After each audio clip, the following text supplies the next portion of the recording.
जय हिंद डॉक्टर्स। हाँ, क्या आ रहा है आंसर?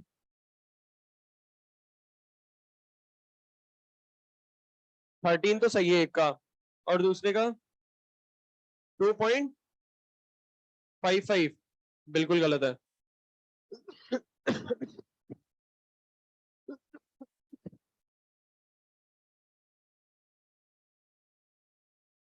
मुझे एक बात बताओ, फटाफट जवाब दो। NaOH दे रखा है, तो सबसे पहले क्या निकालूंगा? ग्राम इक्विवेलेंट्स ऑफ OH माइनस निकाल लूंगा। कितना मास दे रखा है? 8 डिवाइडेड बाय इक्विवेलेंट वेट, क्योंकि क्या निकाल रहा हूं? ग्राम इक्विवेलेंट्स निकाल रहा हूं। इक्विवेलेंट वेट क्या हो जाएगा? 40 हो जाएगा, क्योंकि वैलेंसी फैक्टर 1 है तो मोलर मास के बराबर होगा, ये हो जाएगा 1/5 0.2। दूसरा क्या दे रखा है? HCl दे रखा होगा। HC H2SO4 दे रखा है, H2SO4। तो अब ग्राम इक्विवेलेंट्स ऑफ H प्लस की अगर मैं बात करूं तो मास कितना दे रखा है? 4.9 divided by equivalent weight. Equivalent weight H2SO4 का होता है molecular weight divided by valency factor H2SO4 की 2, मतलब 98 डिवाइडेड बाय 2 49। तो 4.9 डिवाइडेड बाय 49 करोगे, ये आ जाएगा 0.1। मुझे बताओ ग्राम इक्विवेलेंट्स किसके ज्यादा, H प्लस के OH माइनस के? OH माइनस के। अगर OH माइनस के ज्यादा तो रिजल्टेंट सोल्यूशन क्या होगा? बेसिक। और मुझे सोल्यूशन में क्या नजर आएगा? OH minus. तो नेट OH माइनस कितना हो जाएगा? 0.2 minus 0.1 divided by total volume 1। Sir यहाँ पर लीटर में क्यों लिया? क्योंकि ऊपर ग्राम इक्विवेलेंट में चल रहा है। तो अगर यहाँ पर बात करें हो जाएगा 0.1। 0.1 हो गया, मतलब 10 टू द पावर -1 हो गया। तो पीओएच आ जाएगा 1, पीएच आ जाएगा 13। एक वीक एसिड वीक बेस का दिया था, सॉरी वीक एसिड का दिया था। केस मतलब हो गया वो 7, है ना? फॉर्मूला बता सकते हो? बताओ ना। K1C1 plus K2C2। ठीक है। अच्छा, मुझे एक बाबू में समझ गया मैं क्या करना है। दीवार हटानी है, छतें लगानी है, पर्दे भी लगाना है ना? अच्छा, मुझे एक बात बताओ, ये फॉर्मूला किसका लिखा है? हाँ, ये भी पता होना चाहिए। तो पता चला कि सब कुछ पता है पर ये नहीं पता है ये क्या है ना? अब अगर मैं यहाँ पर C1 की बात करूं, C2 की बात करूं, ये बेसिकली है क्या? Final concentration of weak acid 1 and weak acid 2 after mixing the solution. अब क्वेश्चन में बात करें तो क्वेश्चन में HOCl का कंसंट्रेशन आपको गिवन है 0.02, और किसका गिवन है? एसिटिक एसिड का गिवन है। एसिटिक एसिड का गिवन है आपको 0.2 मोलर मोलर। वॉल्यूम कह रहा है बराबर है, मान लो 1 लीटर 1 लीटर। आपने क्या करा? आपने C1 C2 वही रख दिए। मिलाने के बाद जो कंसंट्रेशन होगा HOCl और एसिटिक एसिड का, वो रखना है यहां पर। जब मिलाओगे तो यहां पर अगर अपन बात करें इसका कंसंट्रेशन कितना है? 0.02 मोलर। अगर मैं वॉल्यूम 1 लीटर मान लेता हूं तो मैं कह सकता हूं इसके मोल्स कितने होंगे? 0.02। भाई जितना कंसंट्रेशन है उतना ही मोल। मोल तो 0.02 होंगे पर फाइनल वॉल्यूम 2 हो जाएगा। मतलब अगर मैं यहां पर C1 की वैल्यू निकालूं HOCl के लिए, ये आ जाएगी निकल के 0.02 मोल डिवाइडेड बाय टोटल वॉल्यूम 2, ये आ जाएगा 0.01। C2 की वैल्यू निकालूंगा एसिटिक एसिड के लिए, तो ये कितना है? 0.02 मोल। भाई 1 लीटर में मोल निकाल लूंगा, जो मोलैरिटी है वही मोल होंगे, तो 0.02 मोल डिवाइडेड बाय टोटल वॉल्यूम 2, ये आ गया 0.1। ये वैल्यू रखनी है वहां पर। अंडर रूट K1 इसका कितना दे रखा है? फटाफट बताओ। 2 into 10 to the power -4। C1 कितना निकल कर आया? 10 to the power -2 plus 2 into 10 to the power -5 into 10 to the power -1। जब इसको सॉल्व करोगे ये आ जाएगा 2 into 10 to the power -6 plus 2 into 10 to the power -6, और ये हो जाएगा 4 इंटू 10⁻⁻6, तो ये निकल कर आएगा 2 इंटू 10⁻⁻3। ये आया है H प्लस, निकालना है पीएच। पीएच कितना हो जाएगा 3 माइनस लॉग 2, 3 माइनस लॉग 2 ये हो जाएगा 3 माइनस 0.3, 2.7 ये आंसर है, ना कि 2.55, 2.51, 2.54। मिटा दो इसको, ठीक है मिटा देता हूं।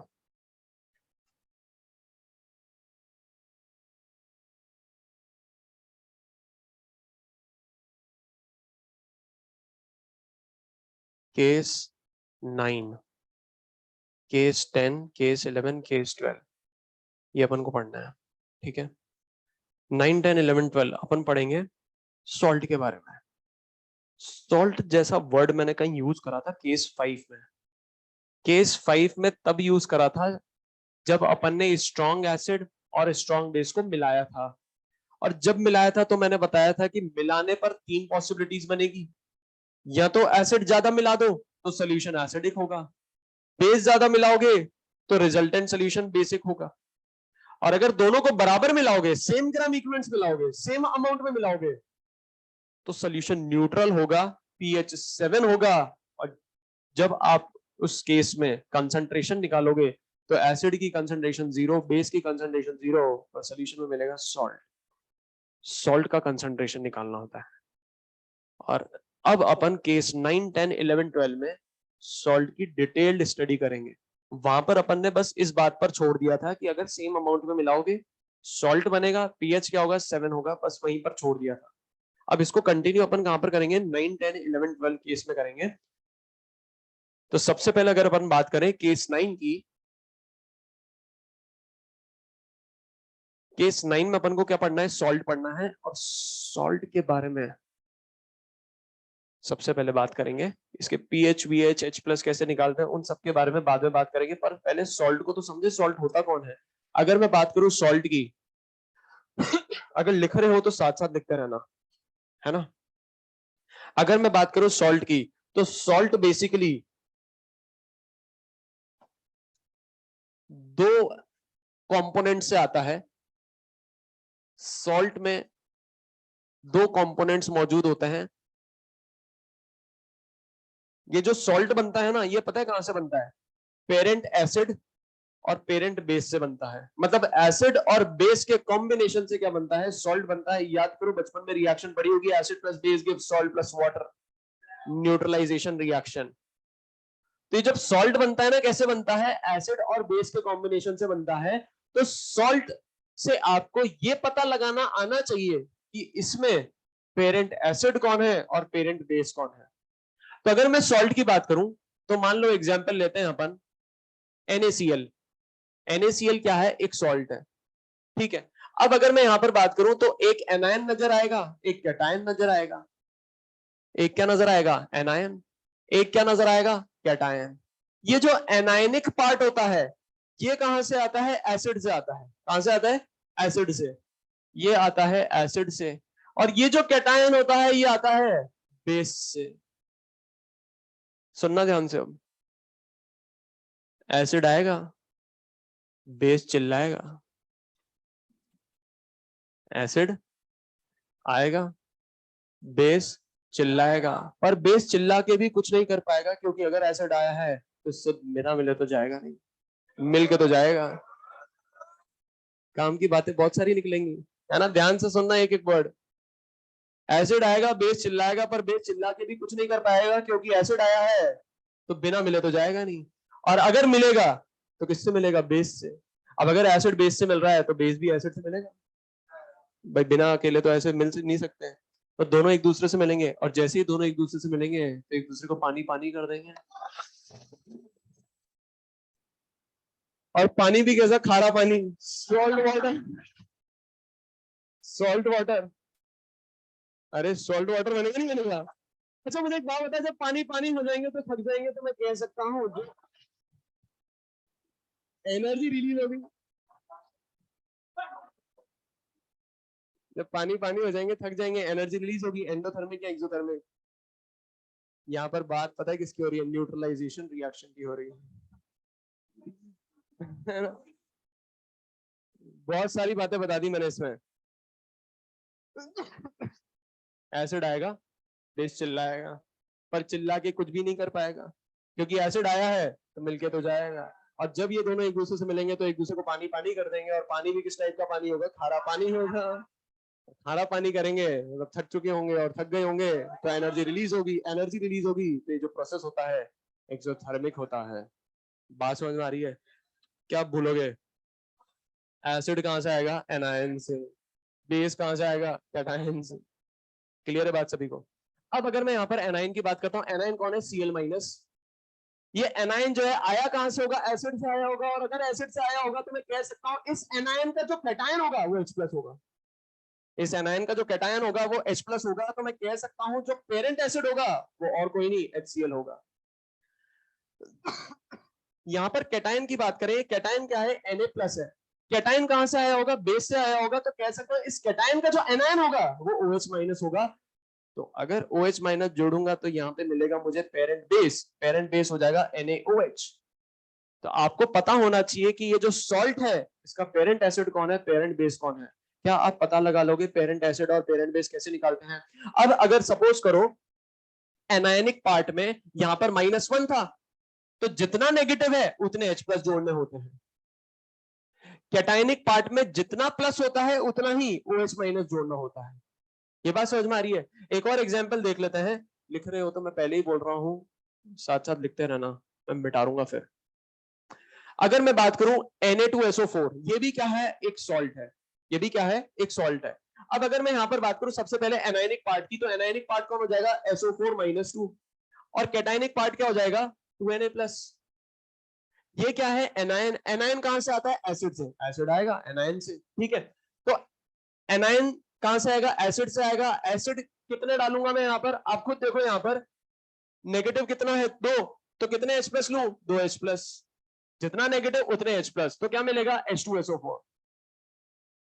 ये जो कैटायन है, ये कैटायन कहां से आया होगा? बेस से आया होगा, तो कह सकते हैं इस कैटायन का जो एनायन होगा वो OH माइनस होगा। कितने यहाँ पर पॉजिटिव दिखाई दे रहे हैं?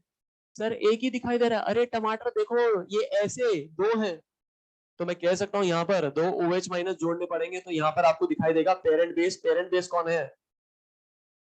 2NaOH। बात समझ में आ रही है? क्लियर है?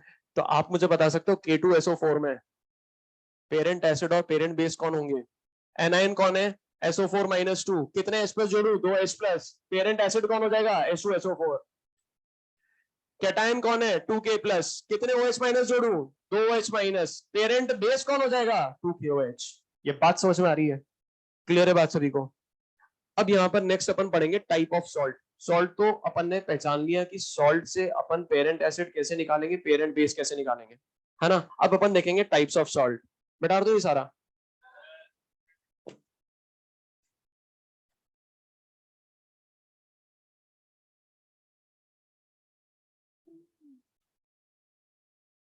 Types of salt. पहला, नॉर्मल सॉल्ट, ये इसको जनरल सॉल्ट भी बोलते हैं। अब यहां पर अगर मैं बात करूं, जिसको लिखना है वो लिखो, मॉड्यूल खोल के भी देख सकते हो, ठीक है, पूरी थ्योरी दे रखी है। अगर मैं नॉर्मल सॉल्ट या जनरल सॉल्ट की बात करूं, तो आपको यहां पर सिर्फ टर्म समझ में आनी चाहिए। आपको कुछ याद नहीं रखना है। यहाँ पर याद क्यों नहीं रखना है? क्योंकि अगर एक बार एग्जामिनर पूछेगा तो दिखाएगा, और एक बार दिखाएगा तो आप देख के पहचान लोगे कि आपको करना क्या है। नॉर्मल या जनरल सॉल्ट की बात करूं, है तो ये सॉल्ट ही। और सॉल्ट कैसे बनता है? एसिड और बेस से। एसिड और बेस से क्या बनता है? सॉल्ट बनता है। और कैसे बनता है? कि एसिड से H प्लस हटा दो, बेस से OH माइनस हटा दो, तो क्या बन जाता है? सॉल्ट बन जाता है। ये बात समझ में आ रही है? ठीक है।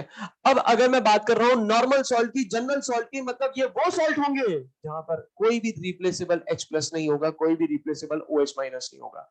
मतलब एसिड और बेस में H प्लस हटाऊंगा, बेस से OH माइनस हटाऊंगा, तो क्या मिलेगा? सॉल्ट मिलेगा। तो जितने भी H प्लस हट सकते हैं सारे हटा दिए, जितने भी OH माइनस हट सकते हैं सारे हटा दिए, तो जो सॉल्ट बनेगा वो नॉर्मल सॉल्ट कहलाएगा। मतलब यहां पर नो रिप्लेसेबल H प्लस और OH minus are present. Clear है बात सभी को? और अभी अपन ने तीनों एग्जांपल लिखे NaCl, Na2SO4, K2SO4। क्या यहाँ पर रिप्लेसेबल H प्लस थे? क्या यहाँ पर रिप्लेसेबल OH माइनस थे? नहीं, ये तीनों एग्जांपल किसके हैं? नॉर्मल सॉल्ट के। No replaceable H plus ion और OH minus ion group are present. और जनरल सॉल्ट जो बनते हैं वो कंप्लीट न्यूट्रलाइजेशन के कारण बनते हैं। कंप्लीट न्यूट्रलाइजेशन जब हो जाता है, H प्लस पूरा का पूरा किसको खा जाएगा? OH माइनस को खा जाएगा। OH माइनस पूरा का पूरा किसको खा जाएगा? H प्लस को खा जाएगा। एग्जाम्पल क्या हो जाएगा? NaCl, K2SO4, Na2SO4।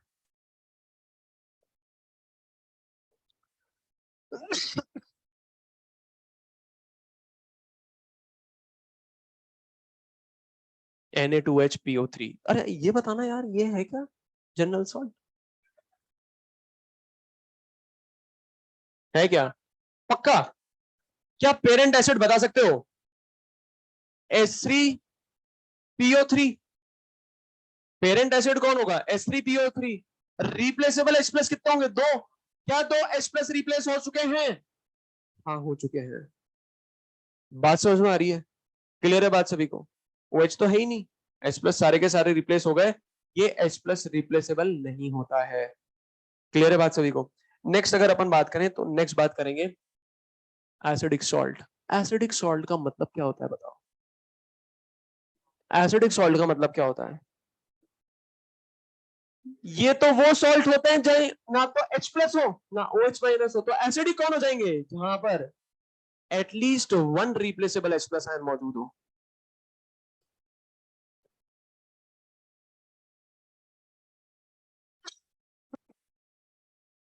Those salts in which one or more than one replaceable H plus ion are present।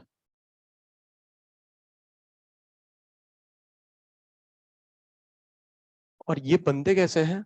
ये इनकम्प्लीट न्यूट्रलाइजेशन के कारण बनते हैं, क्योंकि कंप्लीट न्यूट्रलाइजेशन हो जाता तो एक भी रिप्लेसेबल H प्लस नहीं बचता। तो यहां पर बोलेंगे incomplete neutralization of poly basic acid. Jamphal.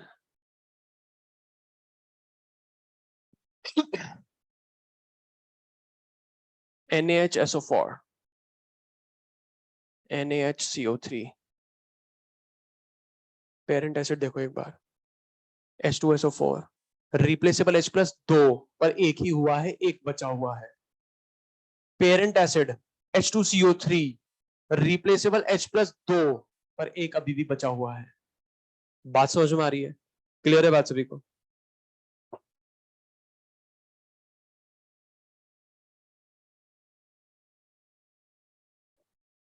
Third, मुझे बता सकते हो बेसिक सॉल्ट कौन होंगे? दो सॉल्ट्स इन विच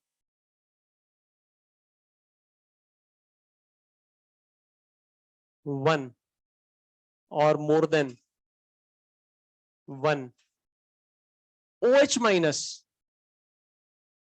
और OH माइनस भी कैसे? Replaceable OH minus ions are present. ये भी कैसे बनते हैं? फॉर्म्ड बाई incomplete neutralization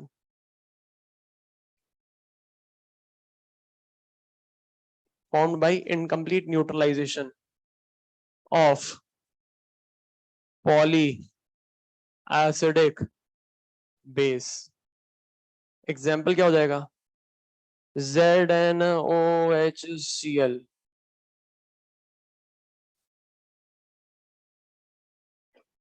अच्छा इधर देखो एक बार, सुनना ध्यान से। मुझे एक बात बताओ, क्या यहाँ पर रिप्लेसेबल OH माइनस मौजूद है? बिल्कुल है। अगर रिप्लेसेबल OH माइनस आयन मौजूद है बेसिक सॉल्ट, अब यहाँ पर एक लाइन में हमेशा यूज करते जा रहा हूं, incomplete neutralization, incomplete neutralization, complete neutralization. इसका मतलब क्या है, इसको समझना। सिर्फ यहां समझा रहा हूं मैं, देखना। अगर मैं बात करूं ZnOH होल्ड ट्वाइस की, इसकी रिएक्शन मैं कराता हूं एसिड के साथ, तो मुझे पता है ये क्या है बेस, ये क्या है एसिड। एसिड और बेस जब रिएक्ट करते हैं तो क्या मिलेगा, सॉल्ट प्लस वाटर। सॉल्ट कौन सा मिलेगा, ZnCl2 प्लस H2O। ये बात समझ में आती है, इसमें तो किसी को डाउट नहीं है। अच्छा मुझे एक बात बताओ, यहाँ पर कंप्लीट न्यूट्रलाइजेशन हुआ है या इनकम्प्लीट, कंप्लीट न्यूट्रलाइजेशन हुआ है ना। अब अगर मैं यहां पर ZnOH होल ट्वाइस लेता हूं पर 2 HCl की जगह सिर्फ एक HCl लेता हूं, मुझे एक बात बताना, ये H प्लस यहां से एक OH माइनस को लेगा, क्या बनाएगा, वाटर। और इसके OH माइनस की जगह यहां पर कौन आ जाएगा, Cl माइनस आ जाएगा। मतलब मैं कह सकता हूं यहां पर क्या मिलेगा, ZnOH Cl प्लस वाटर। क्या यहां पर इनकम्प्लीट न्यूट्रलाइजेशन हुआ इसका, बिल्कुल, क्योंकि कितने रिक्वायर्ड HCl थे, दो, दिए कितने, एक। मतलब यहां पर लिमिटिंग रिएजेंट कौन हो गया, एसिड हो गया। मतलब मैं यहां पर बोल सकता हूं कि जो बेसिक सॉल्ट है वो कब बनते हैं, by incomplete neutralization of polyacidic base. बात समझ में आ रही है। तो मैं यहां पर बोल दूंगा ये क्या है, कंप्लीट न्यूट्रलाइजेशन।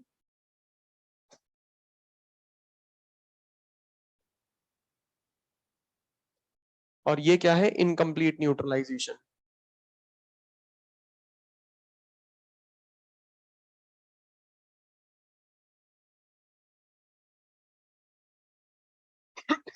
नेक्स्ट आ जाएगा डबल सॉल्ट। डबल सॉल्ट कौन होता है, नाम से समझ में आ रहा है, डबल। डबल मतलब कॉम्बिनेशन ऑफ टू और थ्री। यस और व्हाट, यस क्या, टू और थ्री। डबल का मतलब क्या होता है, टमाटर, दो ही होता है, तीन नहीं होता है। डबल का मतलब क्या होता है, दो। मतलब दो सॉल्ट का कॉम्बिनेशन है, और सॉल्ट भी कैसे, सिंपल सॉल्ट। दो सिंपल सॉल्ट के कॉम्बिनेशन को अपन बोलते हैं डबल सॉल्ट। नाम से समझ में आ रहा है, कॉम्बिनेशन ऑफ च्यू और, sorry, combination of two simple salt, combination of two simple salts are double salts.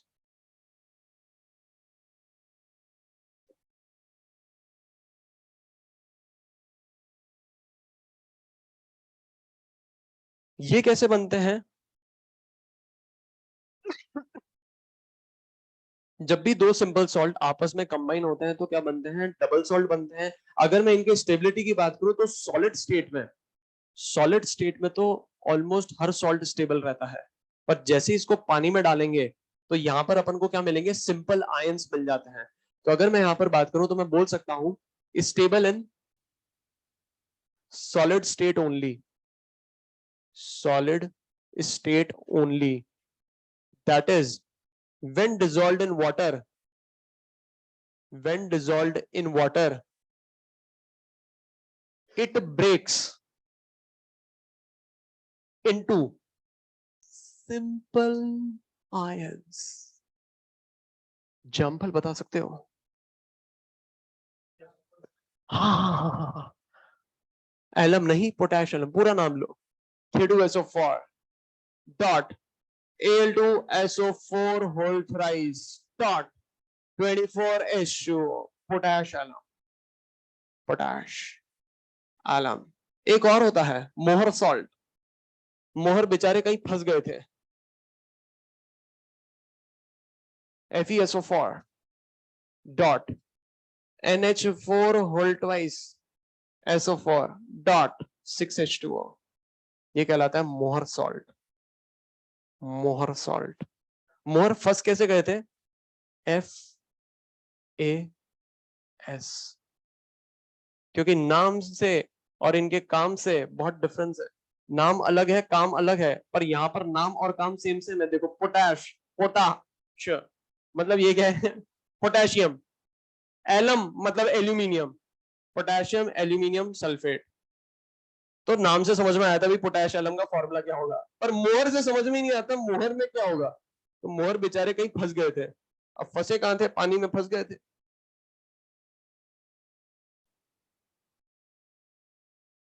Next लिखेंगे, पहले लेक्चर में समझा था टमाटर। हाँ,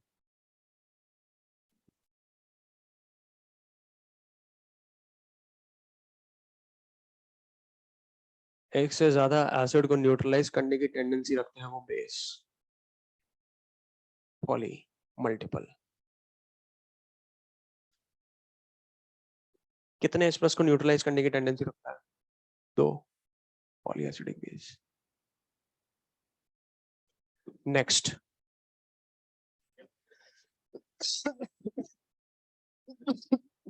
complex salt. Complex salt, complex salt पता है बेसिकली अगर मैं बात करूं तो डबल सॉल्ट और कॉम्प्लेक्स सॉल्ट आप पढ़ते हो इनऑर्गेनिक में, है ना।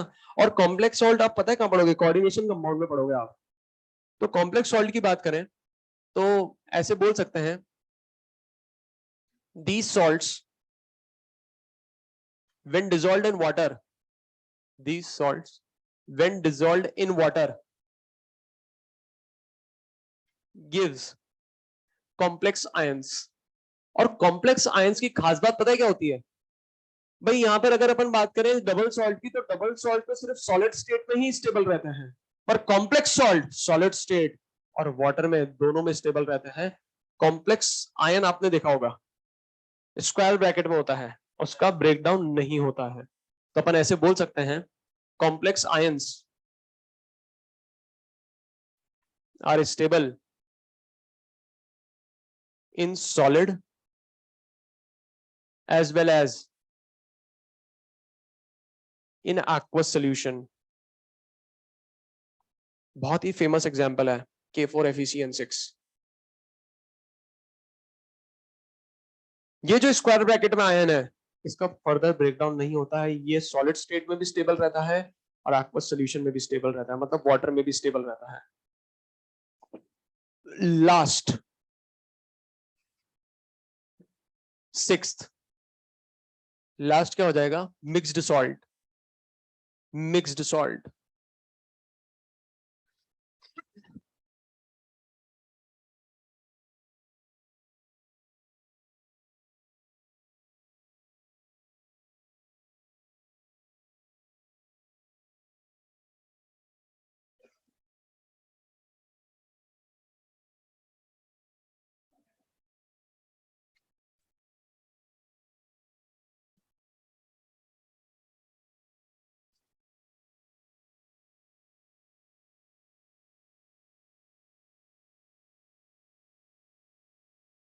या इसको ऐसे लिखना, सॉल्ट विच फर्निशेस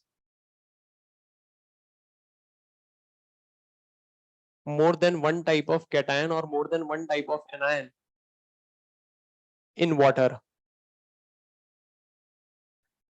और ये बनते कैसे हैं? These salts are formed by neutralization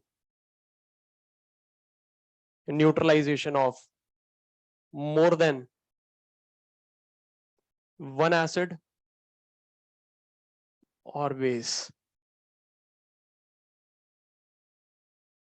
complex salt समझ में आ गया होगा। आप एक बार डबल मिक्स सॉल्ट समझिए। मिक्स सॉल्ट का मतलब क्या होता है? वो सॉल्ट, ये एक ही सॉल्ट होते हैं। आप मिक्स्ड सॉल्ट और डबल सॉल्ट में कंफ्यूज मत हो जाना। डबल सॉल्ट में तो दो अलग अलग टाइप के सॉल्ट होते हैं और दोनों क्या होते हैं? सिंपल सॉल्ट होते हैं, उनके कॉम्बिनेशन को अपन मिक्स्ड सॉल्ट बोलते हैं। पर अगर मैं यहां पर मिक्स्ड सॉल्ट की बात करूं, उनके कॉम्बिनेशन को अपन क्या बोलते हैं? डबल सॉल्ट बोलते हैं, है ना। मिक्स्ड सॉल्ट की बात करूं तो मिक्स्ड सॉल्ट क्या होता है? सॉल्ट तो एक ही होता है, पर इस एक ही सॉल्ट में एक से ज्यादा टाइप के कैटायन होते हैं, या मैं कह दूं एक से ज्यादा डिफरेंट टाइप के एनायन होते हैं। अब अगर इसका एग्जाम्पल देखें तो इसका एग्जाम्पल क्या हो जाएगा? CaOCl2 bleaching powder. अगर मैं कैटायन की बात करूं तो कैटायन तो एक ही नजर आ रहा है, Ca+2। पर एनायन की बात करें तो आप देखिए एनायन नजर आ रहा है Cl- और OCl-। तो मिक्स्ड सॉल्ट कौन से सॉल्ट होते हैं? जहां पर मोर देन वन टाइप ऑफ या तो एनायन हो या कैटायन हो। इस एग्जाम्पल में मोर than one type of different anions मौजूद है पर सॉल्ट एक ही है।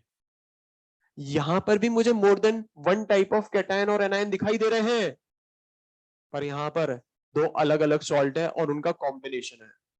ये बात समझ में आ रही है? ठीक है, तो क्या एक और एग्जाम्पल मैं लिख सकता हूं जहां पर दो कैटायन हो?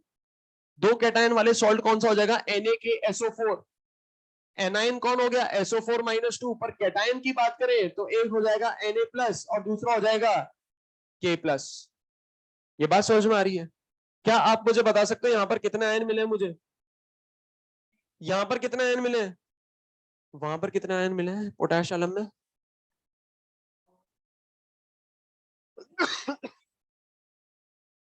2+3 4 5 6 7 8 8 आयन मिले हैं।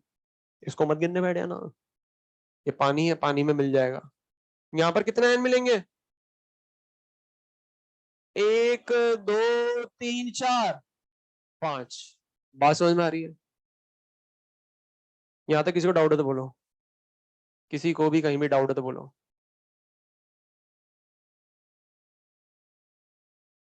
मिटा दूं?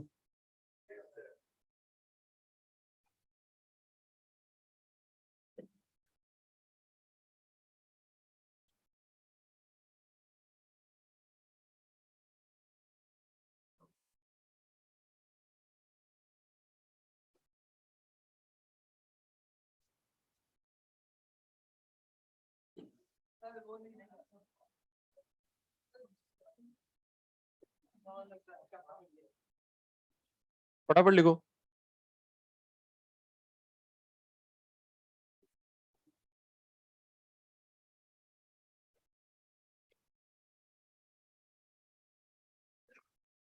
मिटा दूं?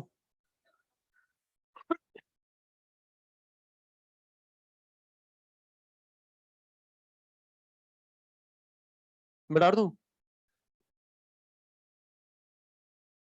क्या कह रहे हो बोलो, फटाफट बोलो क्या कह रहे हो। ये लिख दिया क्या? हेडिंग डालेंगे salt hydrolysis. Salt hydrolysis.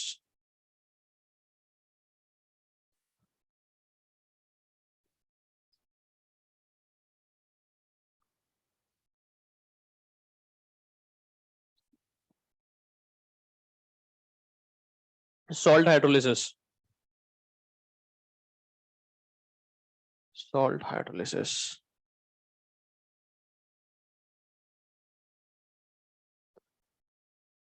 Case 9 चल रहा है और केस 9 में अपन पढ़ रहे हैं सॉल्ट हाइड्रोलिसिस। सॉल्ट हाइड्रोलिसिस की बात करें तो सबसे पहले अगर मैं बात करूं तो सॉल्ट हाइड्रोलिसिस बेसिकली क्या होता है? Reverse process of neutralisation.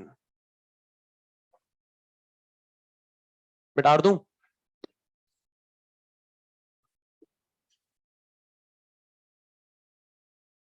Reverse process of neutralisation.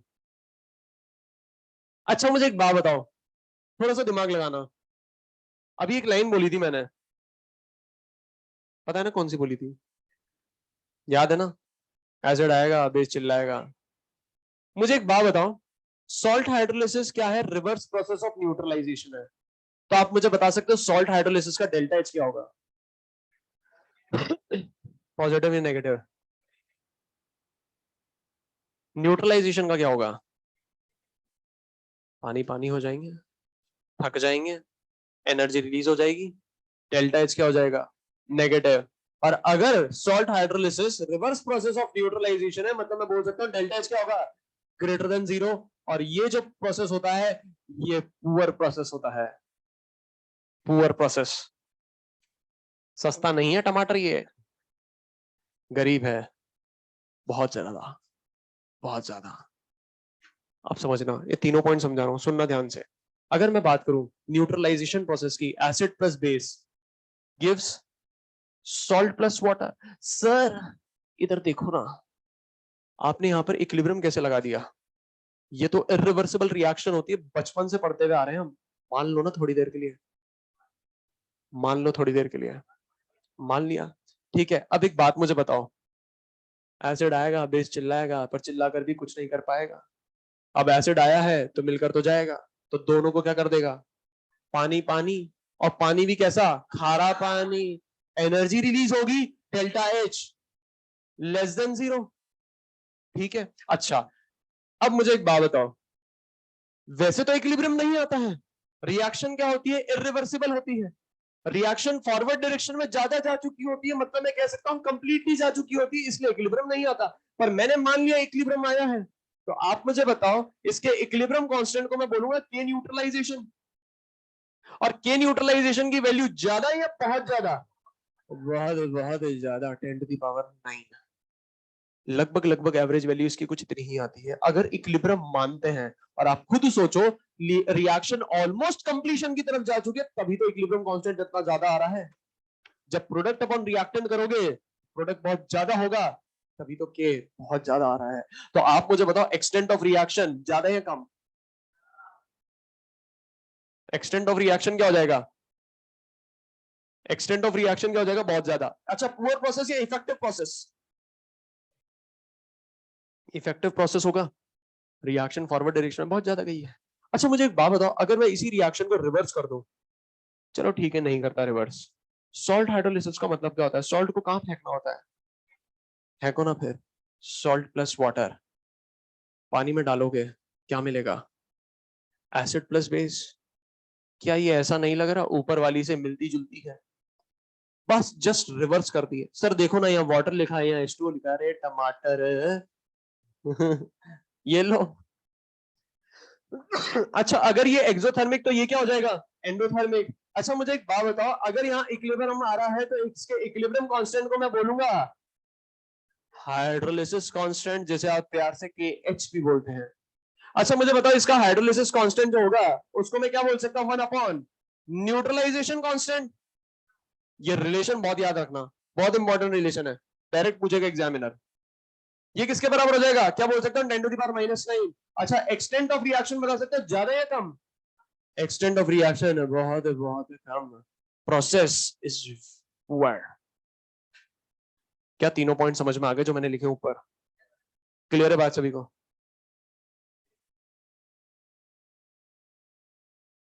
क्या है तीनों पॉइंट समझ में आ गए सभी को, क्लियर है बात सभी को। पर अभी भी मेरे क्वेश्चन का आंसर नहीं हुआ है। सर हेडिंग तो लिखिए सॉल्ट हाइड्रोलिसिस, सॉल्ट हाइड्रोलिसिस का मतलब क्या होता है, सुनना ध्यान से, पानी में डालना ही सॉल्ट हाइड्रोलिसिस नहीं होता है।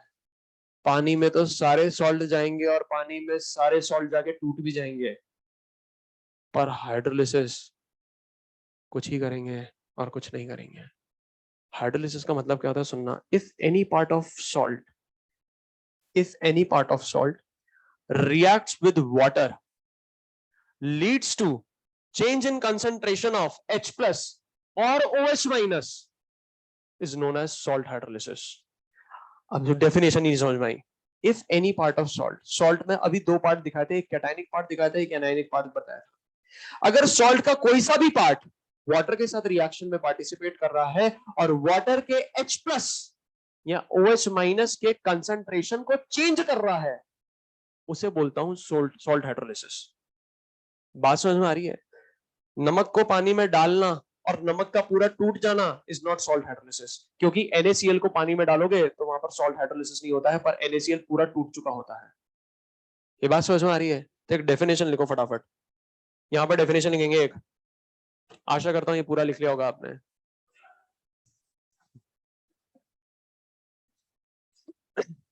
सॉल्ट हाइड्रोलिसिस की रिफाइंड डेफिनेशन बता रहा हूं, हर जगह लगा लेना आंखें बंद करके, सब जगह एप्लीकेबल होगी। इफ एनी पार्ट ऑफ, हाँ बोलो ना, मैं लिख तो रहा हूं टमाटर, if any part of salt reacts with water leads to change in concentration of H plus or OH minus,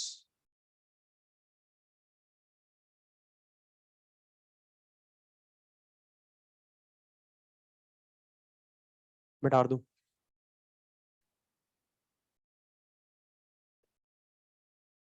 यहां तक किसी को भी डाउट हो तो बोलो।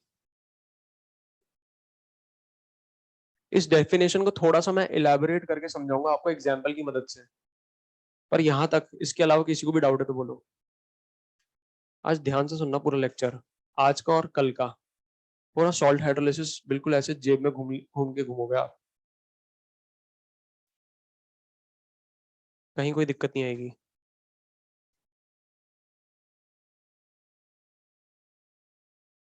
मैं डाल दूं ये?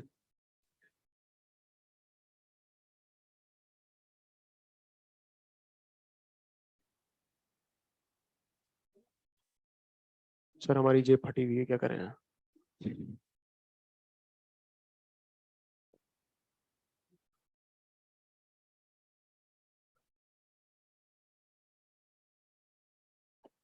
क्या पढ़ रहे हैं? केस 9।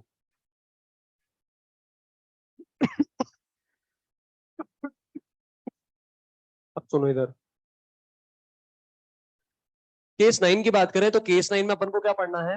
मिक्सिंग अपन ने कराई है स्ट्रॉन्ग एसिड और स्ट्रॉन्ग बेस की, और इन दोनों के जो ग्राम इक्विवेलेंट्स रखे हैं वो इक्वल रखे हैं, यही लिखा हुआ था केस में। इक्वल ग्राम इक्विवेलेंट्स में अपन ने मिक्सिंग करी है, तो अपन को जो सॉल्ट मिलेगा वो क्या मिलेगा? Strong acid strong base type of salt मिलेगा। अगर इसके एग्जाम्पल की बात करूं मैं, तो इसका एग्जाम्पल हो जाएगा NaCl। ठीक है, अब सुनते जाना ध्यान से, इसको पूरा मिटा रहा हूं मैं, अब ध्यान से सुनते जाना, हर एक स्टेप देखना, वरना अगर आप मॉड्यूल देखोगे ना तो मॉड्यूल में कोई सी भी कभी भी रिएक्शन लिखी हुई है उसका एक्सप्लेनेशन नहीं दे रखा है, तो आपको समझ में ही नहीं आएगा रिएक्शन हुई तो कैसे हुई। बहुत सिंपल स्टेप्स में बता रहा हूं मैं आपको।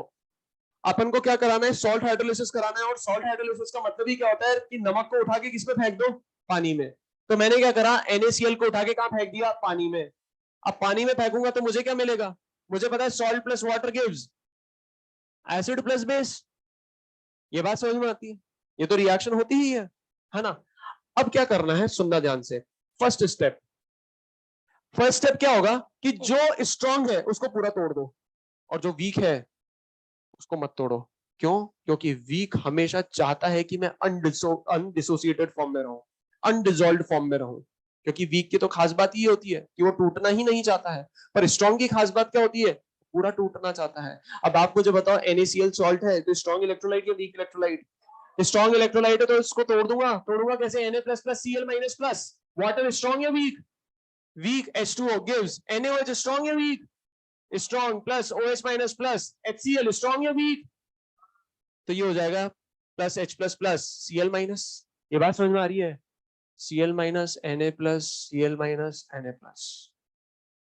मुझे एक बात बताओ, H2O से क्या आया? H प्लस, और OH माइनस आया। वाटर से क्या आया? H प्लस आया, OH माइनस आया। अच्छा, दोनों का रेशियो क्या है? 1:1। क्या मुझे वाटर से मिलने वाले H प्लस और OH माइनस में कोई कंसंट्रेशन में चेंज नजर आ रहा है? कोई चेंज नजर नहीं आ रहा है, दोनों ही इक्वल प्रोपोर्शन में मिलते थे, अभी भी मिल रहे हैं। क्या यहां पर सॉल्ट के किसी भी पार्ट ने रिएक्शन में पार्टिसिपेट करा होगा? वाटर के साथ रिएक्शन में पार्टिसिपेट करा होगा? नहीं करा। सर एक बात बताओ, मेरे को तो एक चीज ही समझ में नहीं आ रही, ये काट कैसे दिया? किसी को भी उठा के काट दूंगा क्या मैं? ऐसे तो सब कुछ कट जाएगा। सुनना ध्यान से, Cl माइनस की बात करूं, Cl माइनस आया कहां से? HCl से। Cl माइनस आया कहां से? HCl से। HCl स्ट्रॉन्ग है वीक? स्ट्रॉन्ग का कॉन्जुगेट वीक, और वीक होता है स्पेक्टेटर या एक्सेप्टर। पहले तो बोलना सीख जाओ, क्या बोलना है? स्पेक्टेटर है, और स्पेक्टेटर कभी भी रिएक्शन में पार्टिसिपेट सिर्फ बैठ के ताली बजाने का काम करता है, ये कुछ भी नहीं करेगा रिएक्शन में, कंटेनर में बस पड़ा रहेगा। अच्छा, Na प्लस कहां से आ रहा होगा? NaOH से। Strong base conjugate weak spectator हो गए, वापस से कुछ नहीं करेगा। अगर ये चाहेगा भी ना, आप कहोगे सर देखो ना Na प्लस है, इसके OH माइनस से रिएक्ट करके NaOH बनाएगा, पर खुद बताओ NaOH अगर बना भी देगा गलती से तो NaOH वापस से स्ट्रॉन्ग है, वो वापस से टूट जाएगा। ये बात समझ में आ रही है? तो अपन ने काट तो दिया, पर उसका रीजन क्या है? ये क्या है? स्पेक्टेटर आयंस है, ये कभी भी रिएक्शन में पार्टिसिपेट नहीं करेंगे, पहला रीजन। ठीक है, दूसरी चीज, क्या यहाँ पर सॉल्ट हाइड्रोलिसिस हो रहा है? नहीं हो रहा है, क्योंकि वाटर से जो H प्लस और OH माइनस मिल रहे हैं उनके कंसंट्रेशन में कोई चेंज नजर ही नहीं आ रहा है। तो यहाँ पर अगर मैं मेरे से कोई पहला पॉइंट पूछ ले, क्या यहाँ पर स्ट्रॉन्ग एसिड स्ट्रॉन्ग बेस ने हाइड्रोलिसिस करा? No hydrolysis. ये बात समझ में आ रही है? अच्छा, दूसरा पॉइंट, मुझे एक बात बताओ, यहाँ पर जितने H प्लस मिल रहे हैं उतने ही OH माइनस मिल रहे हैं, जितने फ्री H प्लस मिल रहे हैं उतने ही फ्री OH माइनस मिल रहे हैं, तो मुझे बताओ जो सोल्यूशन होगा, एसिडिक, बेसिक या न्यूट्रल? pH 7। मुझे एक बात बताओ, अगर मैं लिटमस पेपर टेस्ट कराता हूं तो ब्लू लिटमस रेड होगा या रेड ब्लू होगा? नो चेंज इन कलर, ठीक है, नो चेंज इन किसके कलर में?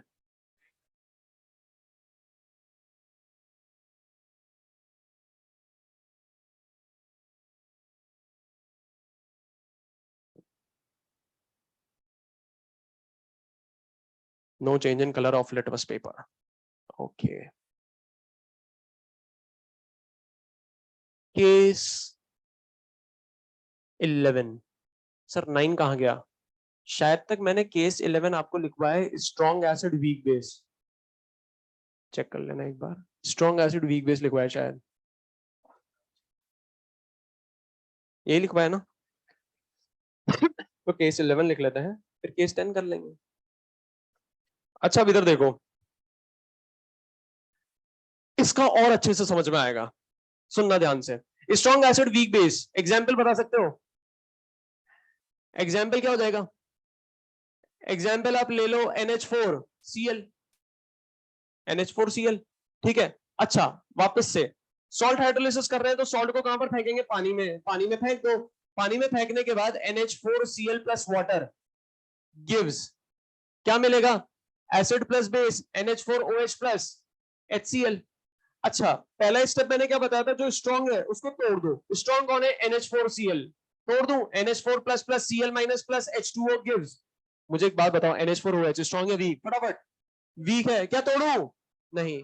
अच्छा, HCl, H plus plus Cl minus, Cl minus, Cl minus, क्या ऐसे ही काटा है? स्पेक्टेटर है इसलिए काटा है, रिएक्शन में पार्टिसिपेट नहीं करेंगे। क्या यहाँ पर सॉल्ट हाइड्रोलिसिस हुआ? हाँ सर, हो गया। सर सॉल्ट का जो कैटायनिक पार्ट है ना, सॉल्ट का जो कैटायनिक पार्ट है ना, उसने वाटर के साथ रिएक्शन में पार्टिसिपेट करा और OH माइनस के कंसंट्रेशन को चेंज कर दिया। आप खुद देखो यहाँ पर क्या H प्लस और OH माइनस का रेशियो 1:1 है, यहां पर था पर यहां पर नहीं है। मतलब वाटर से जो H प्लस और OH माइनस आ रहा है उसके कंसंट्रेशन में क्या चेंज नजर आ रहा है? बिल्कुल आ रहा है। क्यों चेंज नजर आ रहा है? क्योंकि जो सॉल्ट है उसके कैटायनिक पार्ट ने वाटर के साथ रिएक्शन में पार्टिसिपेट कर रहा है, इसलिए इसको बोलता हूं सॉल्ट हाइड्रोलिसिस और इसको नहीं बोलता हूं सॉल्ट हाइड्रोलिसिस। बात समझ में आ रही है? क्लियर है बात सभी को? क्या यहां पर हाइड्रोलिसिस हुआ? हाँ हुआ है। किसने करा है? कैटायनिक पार्ट ने, इसलिए नाम आ जाता है कैटायनिक हाइड्रोलिसिस। अच्छा, मुझे बताओ, क्या यहाँ पर मुझे फ्री H प्लस मिल रहा है? मिल रहा है नहीं मिल रहा है? अगर फ्री H प्लस मिल रहा है तो सोल्यूशन एसिडिक, बेसिक या न्यूट्रल? तो pH less than 7, red blue या ब्लू रेड? ब्लू रेड में कन्वर्ट हो जाएगा क्योंकि एसिडिक सोल्यूशन है। बात समझ में आ रही है? मतलब मैं कह सकता हूं, पहला पॉइंट क्या हो जाएगा? Hydrolysis is performed, hydrolysis is performed. किसने परफॉर्म करा है? किसने परफॉर्म करा है? कैटायन ने। तो नेम ऑफ हाइड्रोलिसिस हो जाएगा cationic hydrolysis, cationic hydrolysis. Solution क्या दिखाई दे रहा है? एसिडिक दिखाई दे रहा है। किसके कारण दिखाई दे रहा है? H प्लस के कारण दिखाई दे रहा है। मुझे एक बात बताओ, एसिडिक कैसा होगा? स्ट्रांगली एसिडिक या weekly acidic? Weakly acidic, strongly acidic? Weakly acidic होगा। रीजन मैं क्या दूंगा? मैं रीजन ये दूंगा कि ये जो प्रोसेस होता है हाइड्रोलिसिस, ये पुअर प्रोसेस होता है, और अगर पुअर प्रोसेस होते हैं रिएक्शन फॉरवर्ड डायरेक्शन में बहुत कम जाती है, बहुत कम जाती है, तो H प्लस जो मिलेगा बहुत कम मिलेगा। तो मैं बोलूंगा ये क्या होगा? Weakly acidic, weakly acidic. Reason poor process. अगर वीकली एसिडिक है और एसिडिक तो है, मतलब पीएच क्या होगा? Less than 7। और अगर pH less than 7 red litmus blue, ये blue litmus red, blue litmus turns red. Sir एक बात बताओ, क्या इतनी सी चीजों को लिखने के लिए इतना सोचना पड़ेगा? तो फिर क्या करें बताओ? बिल्कुल सही कह रहे हो, स्ट्रॉन्ग एसिड वीक बेस। आपको क्या करना है, सुनना ध्यान से। अगर मैं ट्रिक की बात करूं, ये सब रिएक्शन रिएक्शन लिखना नहीं है, डायरेक्ट ट्रिक की बात करें, तो अगर मैं ट्रिक की बात करूं, एक बार देख लो फटाफट सब। आपको सॉल्ट हाइड्रोलिसिस करने को दे दिया, आपको क्या करना है, अल्टीमेटली सॉल्ट का टाइप पहचानना है। NH4Cl दिखा, NH4Cl कैसा है, strong acid weak base type का सॉल्ट है।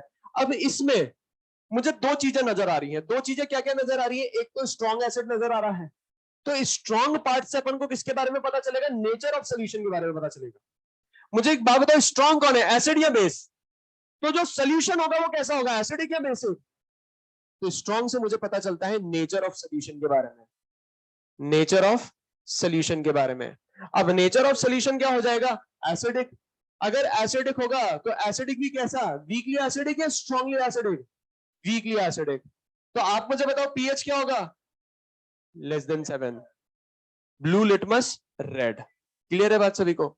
अच्छा, अब अगर मैं बात करूं, ये वीक बेस से मुझे क्या पता चलता है, मुझे एक बात बताना, सुनना ध्यान से। ये जो सॉल्ट बना है ये वीक बेस से बना है, और वीक बेस से बना है मतलब मैं कह सकता हूं इस सॉल्ट में उसका कॉन्जुगेट आया होगा। कोई वीक बेस है, वीक बेस कौन सा होगा यहाँ पर, NH4OH होगा। NH4OH से OH माइनस हटाऊंगा तो मैं कह सकता हूं उसका कॉन्जुगेट आया है, और कॉन्जुगेट जो होगा वीक का वो स्ट्रॉन्ग होगा, और स्ट्रॉन्ग कॉन्जुगेट्स एक्सेप्टर होते हैं। और अल्टीमेटली ये जो NH4 प्लस वाटर के साथ हाइड्रोलिसिस कर रहा है ना, ये एक्सेप्टर है यहाँ पर, क्योंकि स्ट्रॉन्ग कॉन्जुगेट है ये। तो ये जो वीक पार्ट दिखाई दे रहा है पर एक्चुअल में ये वीक नहीं है। इसके कॉन्जुगेट की बात करें तो NH4 प्लस है, जो कि स्ट्रॉन्ग कॉन्जुगेट है। स्ट्रॉन्ग कॉन्जुगेट है मतलब ये स्पेक्टेटर की तरह नहीं, एक्सेप्टर की तरह एक्ट करेगा, और अगर एक्सेप्टर की तरह एक्ट करेगा मतलब हाइड्रोलिसिस कराने वाला ये खुद है। तो ये जो वीक पार्ट है, वीक पार्ट से आपको पता चलेगा नेम ऑफ हाइड्रोलिसिस के बारे में, नेम ऑफ हाइड्रोलिसिस। तो अगर मैं यहां पर वीक पार्ट की बात करूं तो वीक पार्ट बताता है नेम ऑफ हाइड्रोलिसिस। मुझे एक बात बताना, अब बेस से कैटायन मिलता है या एनायन? कैटायन मिलता है, बेस चिल्लाएगा, है ना? तो क्या मिलेगा, कैटायन। और अगर कैटायन मिलेगा मतलब मैं कह सकता हूं नेम क्या हो जाएगा, कैटायनिक हाइड्रोलिसिस। सारी चीजें आ गई। ये सब रिएक्शन रिएक्शन लिखने की जरूरत नहीं है, कुछ भी लिखने की जरूरत नहीं है। यहां तक किसी को डाउट है तो बोलो। क्लियर है? लिख लिया? फटाफट लिखो, फटाफट लिख दो बस। क्या, मुझे बताओ, सॉल्ट में स्ट्रॉन्गर पार्ट कौन सा है, एसिड या बेस? बस खत्म। अगर एसिड ज्यादा स्ट्रॉन्गर है, बेस कम स्ट्रॉन्गर है, तो रिजल्टेंट सोल्यूशन कैसा होगा, स्ट्रॉन्गर एसिड होगा। स्ट्रॉन्गर पार्ट कौन सा हो गया ना, एसिड हो गया।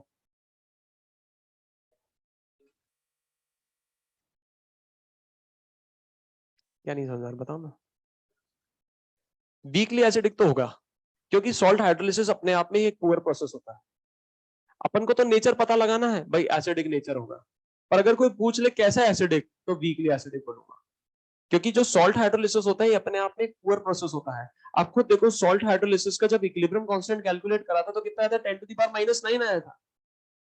मतलब बहुत पुअर प्रोसेस है, फॉरवर्ड डायरेक्शन में बहुत कम जाएगा, बहुत कम जाएगा तो एक्सप्रेस बहुत कम मिलेंगे।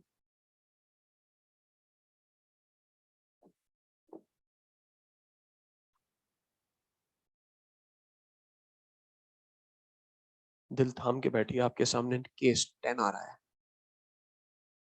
केस 10 क्या हो जाएगा, weak acid strong base type of salt. Example बता सकते हो, एग्जाम्पल, एक एग्जाम्पल बता दो फटाफट। CH3 double O Na, CH3COOH। हाँ, सॉल्ट हाइड्रोलिसिस कर रहे हैं, एक बार फटाफट देख लो, वापस से रिकॉल कर लेते हैं। है ना। घर पे जाके आज रिवाइज जरूर करना, है ना। ये नमक है, नमक का हाइड्रोलिसिस कराना है। अब नमक का हाइड्रोलिसिस कराना है तो नमक को किसमें फेंक देंगे, पानी में। तो CH3COO Na प्लस वाटर, क्या मिलेगा, salt plus water gives acid plus base. Acid कौन हो जाएगा, CH3COOH प्लस NaOH। पहला स्टेप मैंने क्या बताया था कि जो स्ट्रॉन्ग है उसको पूरा तोड़ दो। क्या ये स्ट्रॉन्ग है, बिल्कुल स्ट्रॉन्ग है, क्योंकि सॉल्ट्स क्या होते हैं, स्ट्रॉन्ग इलेक्ट्रोलाइट होते हैं। तो ये हो जाएगा CH3COO minus plus Na plus. क्या वाटर स्ट्रॉन्ग है, नहीं है। अच्छा CH3COOH स्ट्रॉन्ग या वीक, वीक। NaOH स्ट्रॉन्ग या वीक, स्ट्रॉन्ग। क्या काट सकता हूं, काटा क्यों मैंने, क्या किसी को भी काट सकता हूं, स्पेक्टेटर है। आया कहां से है, स्ट्रॉन्ग से, होगा कौन, वीक। वीक है मतलब स्पेक्टेटर है, काट दिया। ये बात समझ में आ रही है। क्या यहाँ पर सॉल्ट हाइड्रोलिसिस हुआ है, सॉल्ट के एटलीस्ट एक पार्ट ने वाटर के साथ रिएक्शन में पार्टिसिपेट करा, और आप खुद देखो H प्लस गायब हो गया। देखो H प्लस ये रहा। मतलब मैं कह सकता हूं सॉल्ट के एनायनिक पार्ट ने वाटर के साथ रिएक्शन में पार्टिसिपेट करा और H प्लस के कंसेंट्रेशन को चेंज कर डाला। और अगर चेंज कर दिया मतलब मैं कह सकता हूं हाइड्रोलिसिस इज परफॉर्म्ड। और हाइड्रोलिसिस किसने करा, एनायन ने या कैटायन ने, डायरेक्ट नहीं देख, मतलब रिएक्शन लिखकर नहीं देखना है, डायरेक्ट देखना है तो आप वीक पार्ट देख लो। वीक पार्ट कौन है, एसिड। एसिड से क्या मिलेगा, एनायन या कैटायन, एसिड आएगा। एसिड से क्या मिलेगा, एनायन। मतलब यहां पर वीक पार्ट हाइड्रोलिसिस करता है, मतलब एनायनिक हाइड्रोलिसिस हुआ है, एनायनिक हाइड्रोलिसिस। अच्छा मुझे एक बात बताओ, एनायनिक हाइड्रोलिसिस हुआ है, फ्री कौन मिल रहा है, H प्लस या OH माइनस। अगर OH माइनस फ्री मिल रहा है तो सोल्यूशन क्या होगा, वीकली बेसिक। अगर वीकली बेसिक होगा तो pH ग्रेटर देन 7 या लेस देन 7, ग्रेटर देन 7। तो आप मुझे बताओ लिटमस पेपर ब्लू से रेड या रेड से ब्लू, रेड से ब्लू हो जाएगा। मैं कह सकता हूं रेड लिटमस टर्न्स ब्लू। इसको मिटा दूं, ट्रिक को नहीं मिटा दूंगा।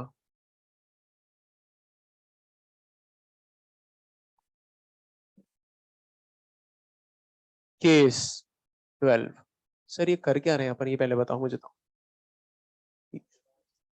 9 10 11 12 इसमें जितने भी ओरल क्वेश्चंस आपसे पूछता है, जहां पर कैलकुलेशन आपको परफॉर्म नहीं करनी पड़ती, फॉर्मूले आपको लगाने नहीं पड़ते, वो सारे अपन पहले एक साथ देख रहे हैं। फिर अपन क्या करेंगे, एक का मैं आपको डेरिवेशन करके दिखाऊंगा जो कि बिल्कुल भी काम का नहीं है। अल्टीमेटली याद क्या रखना है, फॉर्मूला है। एक डेरिवेशन फिर भी कराऊंगा क्योंकि कुछ टर्म समझानी होती है वहां पर।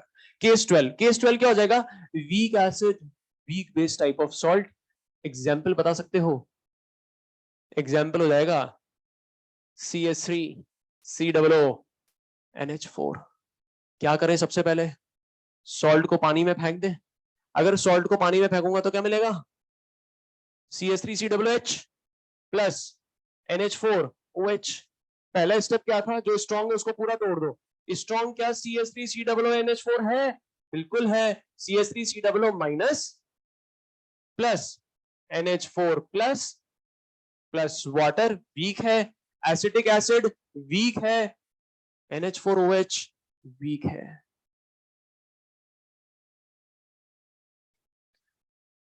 मुझे एक बात बताओ, क्या यहां पर फ्री H प्लस दिख रहा है, क्या यहां फ्री OH माइनस दिख रहा है, क्या यहां पर कोई स्पेक्टेटर दिख रहा है। मजेदार बात यह है कि यहां पर सॉल्ट के दोनों ही पार्ट ने वाटर के साथ रिएक्शन में पार्टिसिपेट करा है, और H प्लस के कंसंट्रेशन को भी चेंज कर दिया और OH माइनस के कंसंट्रेशन को भी चेंज कर दिया। मतलब मैं कह सकता हूं हाइड्रोलिसिस जो यहां पर हुआ है वो बाकी के कंपैरिजन में सबसे ज्यादा हुआ है, क्योंकि सॉल्ट के दोनों पार्ट ने हाइड्रोलिसिस कर दिया। एक H प्लस ले गया, दूसरा OH माइनस ले गया। ये बात समझ में आ रही है, क्लियर है बात सभी को। मतलब क्या मैं कह सकता हूं मैक्सिमम हाइड्रोलिसिस मुझे वीक एसिड वीक बेस पे दिखाई देगा।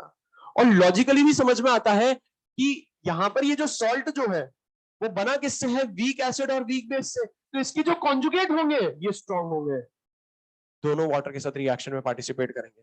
तो सबसे पहले तो ये बताओ हाइड्रोलिसिस हुआ या नहीं हुआ, हुआ, हाइड्रोलिसिस तो हुआ है। अच्छा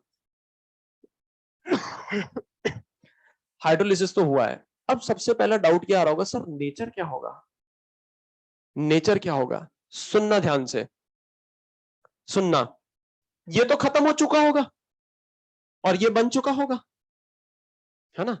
मुझे एक बात बताओ, ये क्या है वीक एसिड, ये क्या है वीक बेस। अगर वीक एसिड है मतलब मैं यहां पर के डिफाइन कर सकता हूं इसके लिए। अगर वीक बेस है तो इसके लिए केबी भी डिफाइन कर सकता हूं, इसकी कोई केबी ए की वैल्यू रही होगी, इसकी कोई केबी की वैल्यू रही होगी। और वीक है इसका मतलब ये थोड़ी ना है कि ये फर्दर टूटेगा नहीं, थोड़ा तो टूटेगा, थोड़ा तो ये भी टूटेगा। अब अगर ये थोड़ा टूटेगा, ये थोड़ा टूटेगा और मैंने कह दिया ये ज्यादा टूट गया, तो रिजल्टेंट सोल्यूशन में H प्लस जाएगा। और अगर ये ज्यादा टूट गया तो रिजल्टेंट सोल्यूशन में OH माइनस जाएगा। और अगर दोनों बराबर टूटे तो एग्जैक्टली न्यूट्रल हो जाएगा। मतलब अगर मैं कहूं तो यहां पर 3 केस बनेंगे। ये जो वीक एसिड है, वीक बेस है, ये भी किस टाइप का है ये चेक करना पड़ेगा। और ये कौन चेक करके बताएगा, इनके के और के बी। मुझे एक बात बताओ, 3 पॉसिबिलिटीज क्या हो जाएंगी, एक हो जाएगी के ए ग्रेटर देन के बी, एक हो जाएगी के ए लेस देन के बी, और एक हो जाएगी के ए इक्वल टू के बी। क्या मुझे क्वेश्चन का जवाब दे सकते हो आप। मुझे एक बात बताओ, अगर के ए ज्यादा, के ज्यादा, अच्छा के ज्यादा कब हो सकता है, जब H प्लस ज्यादा मिले, कम ज्यादा मिले। मतलब मैं कह सकता हूं, अगर मेरे से कोई बोल दे nature of solution, nature of solution, अगर के है ज्यादा मतलब इसका ब्रेकडाउन होगा ज्यादा, ब्रेकडाउन होगा ज्यादा मतलब H प्लस मिलेगा ज्यादा, H प्लस मिलेगा ज्यादा मतलब सोल्यूशन एसिडिक होगा ज्यादा, मतलब मैं कह सकता हूं वीकली एसिडिक सोल्यूशन होगा। वीकली एसिडिक सोल्यूशन है तो आप मुझे बता सकते हो पीएच क्या होगा, ग्रेटर देन 7 या लेस देन 7, लेस देन 7। ये बात समझ में आ रही है। अच्छा यहां पर अगर बात करें तो के भी ज्यादा मतलब ये बेस टूटेगा ज्यादा, बेस टूटेगा ज्यादा मतलब OH माइनस ज्यादा मिलेगा। अगर ज्यादा मिलेगा तो सोल्यूशन क्या होगा, वीकली बेसिक होगा। मतलब पीएच क्या होगा, ग्रेटर देन 7 या लेस देन 7, ग्रेटर देन 7। और अगर के भी बराबर, तो जितना ये H प्लस देगा उतने ही OH माइनस देगा। मुझे तो बस एक बात बता दो, क्या सच में सर किसी एसिड का इक्विलिब्रियम कांस्टेंट और किसी बेस का इक्विलिब्रियम कांस्टेंट बराबर हो सकते हैं। बिल्कुल हो सकते हैं। मैं चाहूं तो हो सकते हैं, क्योंकि मुझे पता है के ए और के बी टेम्परेचर पर डिपेंड करते हैं। टेम्परेचर को कुछ इस तरीके से सेट करूंगा कि के ए एसिड का और के बी बेस का बराबर हो जाए। और इतना भी मुझे मेहनत करने की जरूरत नहीं है, क्योंकि एसिडिक एसिड और NH4OH इनके के और के बी की वैल्यू एग्जैक्टली बराबर होती है 1.8 इंटू 10⁻⁵। कैलकुलेशन में ऑल्दो अपन 2 इंटू 10⁻⁵ लेकर चलते हैं, पर इन दोनों के और के बी की वैल्यू एग्जैक्टली बराबर आती है 1.8 इंटू 10⁻⁵। मतलब मैं कहूंगा जो सोल्यूशन होगा वो एग्जैक्टली न्यूट्रल होगा। पीएच कितना होगा, 7 होगा। तो क्या मुझे बता सकते हो नेम ऑफ हाइड्रोलिसिस। अच्छा हाइड्रोलिसिस का नाम किस बात पे डिपेंड करता था, वीक पार्ट पे। पर सर एक बात बताओ ना, वीक तो ये भी है और ये भी है। ये कहता है कि मैं वीक हूं तो नाम पहले मेरा आना चाहिए, ये कहता है मैं भी तो वीक हूं मेरा भी तो नाम आना चाहिए, पर सबसे पहले नाम किसका लिखा जाएगा। यहाँ कंपटीशन इस बात का नहीं है कि नाम लिखा जा रहा है या नहीं लिखा जा रहा है, यहाँ कंपटीशन इस बात का है कि पहले नाम किसका लिखा जाएगा। ज्यादा कौन है, ये है, तो ज्यादा कौन करेगा, ये करेगा। तो नाम सबसे पहले किसका लिखूंगा, इसका लिखूंगा। बेस है, बेस से क्या आएगा, कैटायन, कैटायन क्या करेगा, कैटायन हाइड्रोलिसिस, कैटायनिक हाइड्रोलिसिस। तो कैटायनिक एनायनिक हाइड्रोलिसिस बोलेंगे, क्या बोलेंगे, कैटायनिक एनायनिक हाइड्रोलिसिस।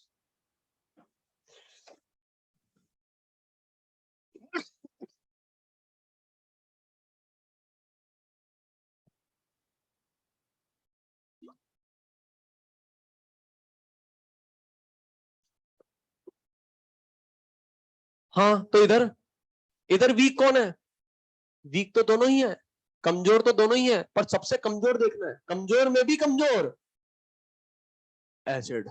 एसिड से क्या मिलेगा, एसिड कहां से मिलेगा, एनायन से। तो बोलूंगा एनायनिक कैटायनिक हाइड्रोलिसिस। शरीक बात बताओ। दोनों ही वीक है। सबसे पहले किसका नाम लिखो? ये कहता है पहले मेरा लिखो, ये कहता है मेरा भी तो लिख सकते हैं यार। किसी का भी नहीं लिखेंगे। नहीं, लड़के मरेंगे, क्या क्या करेंगे? लड़के मर जाते तो फिर पढ़ते थोड़ा ना।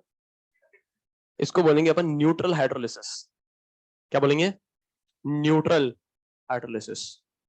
यहां तक किसी को भी डाउट है तो बोलो।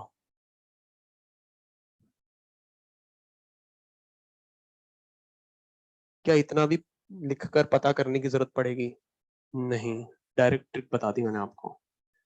हाँ,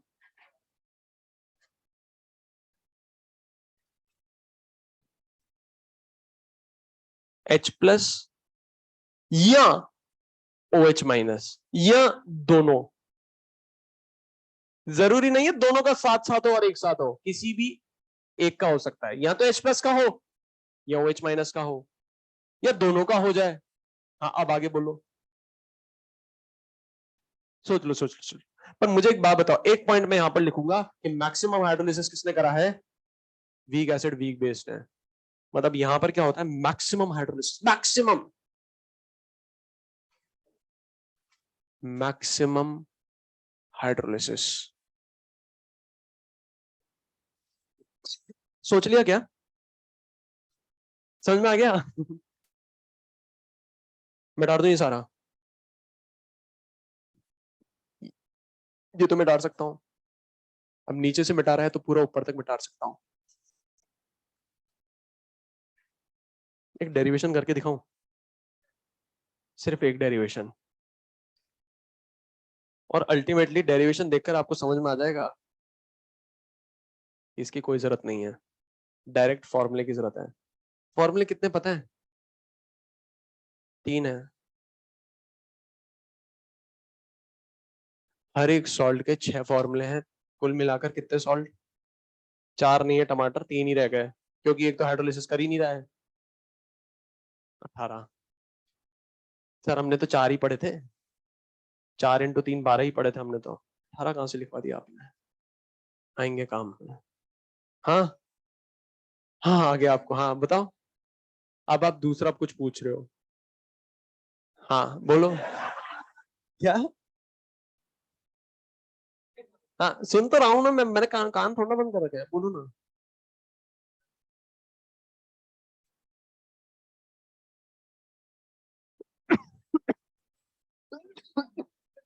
कैसे चेंज हुआ मतलब? हाँ, वाटर क्या देगा? देगा, दिख रहा है क्या? कहाँ दिख रहा है मुझे बताओ ना। है? नहीं, पहले एक बात बताओ मुझे, वाटर क्या देगा? दिख रहे हैं? फ्री फॉर्म में दिख रहे हैं क्या? मतलब किसी ने उसके साथ रिएक्शन कर दिया? किसने करा? एक कैटायन ने करा, एक एनायन ने करा। मतलब सॉल्ट से जो पार्ट मिलते हैं, कैटायनिक और एनायनिक पार्ट, उन्होंने वाटर के साथ रिएक्शन में पार्टिसिपेट करा, H+ भी बदला और OH- भी बदल दिया। फ्री H+ भी नहीं मिल रहा, OH- भी नहीं मिल रहा। बात खत्म। एसिड आया, बेस आया। अब ये जो एसिड बेस है, ये है तो वीक ही, मतलब टूटेंगे तो सही, भले 1% टूटे, 0.5% टूटे, पर टूटेंगे तो सही। तो यहां से भी फ्री H+ मिलेगा, यहां से फ्री OH- मिलेगा। अब कंपैरिजन हो रहा है, अब कौन ज्यादा देगा? हाँ, ये जितने H+ दे रहा है, यही उतने OH- दे रहा है। चेंज का का वाटर का तो केस ही खत्म हो चुका। वाटर के साथ तो रिएक्शन करके इन्होंने बना दिया, है ना? अब आगे बात चल रही है, अब आगे बात चल रही है, इस एसिड और बेस के टूटने की बात हो रही है अब।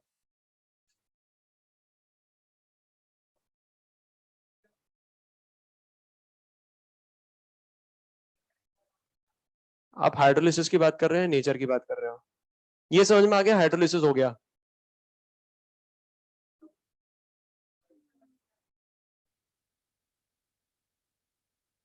इससे पहले वाले केस देखो आप, कॉपी खोल के, वहां पर OH- फ्री दिख रहा था, उससे पहले H प्लस फ्री दिख रहा था, क्या यहां पर H प्लस फ्री दिख रहा है? क्या OH माइनस फ्री दिख रहा है? हाइड्रोलिसिस हो गया। पहले केस में जाके देखो, केस 9 में H प्लस और OH माइनस 1:1 दिख रहा था। सुनो एक मिनट, H प्लस और OH माइनस 1:1 दिख रहा था, दिख रहा था? क्या वाटर के साथ रिएक्शन में पार्टिसिपेशन हुआ? नहीं हुआ। दूसरे केस में आपको OH माइनस नहीं दिख रहा होगा, H प्लस दिख रहा है, मतलब OH माइनस कहीं कंज्यूम हो गया, मतलब उसका कंसंट्रेशन चेंज हो गया। तीसरे केस में H प्लस का कंसंट्रेशन चेंज हो गया, OH माइनस दिख रहा है। और चौथे में दोनों ही गायब हो गए, चेंज हो गया, हाइड्रोलिसिस हो गया। अब सुनना इधर, डेरिवेशन सुनते जाना, बस सुनने का काम करना, लिखने की कोई जरूरत नहीं है। Weak strong acid weak base का कर रहा हूं मैं, स्ट्रॉन्ग एसिड वीक बेस का एग्जांपल NH4Cl, सुनते जाना बस। मुझे एक बात बताओ, सॉल्ट हाइड्रोलिसिस कर रहा हूं, सॉल्ट हाइड्रोलिसिस करूंगा मतलब सॉल्ट को किसमें फेंकूंगा? पानी में। पानी में फेंकूंगा तो मैं कह सकता हूं NH4Cl plus water gives NH4OH plus HCl। ठीक है, पहले स्टेप मैंने क्या बताया था? जो स्ट्रॉन्ग है पूरा तोड़ दो, ये स्ट्रॉन्ग है पूरा तोड़ दूंगा, NH4 plus plus Cl minus plus H2O gives NH4OH plus H plus plus Cl minus, Spectator Spectator, resultant reaction. अगर मैं देखूं, अच्छे से लिखूं इसको, तो क्या मुझे ये दिखाई देगी रिएक्शन? ये बात समझ में आ रही है? क्लियर है बात सभी को? अब सुनना ध्यान से, इसको मैंने पानी में डाला, इसने क्या करा? पानी के OH माइनस के साथ कंबाइन होकर NH4OH बना दिया, मतलब OH माइनस का कंसंट्रेशन चेंज हो गया, सॉल्ट हाइड्रोलिसिस हुआ है।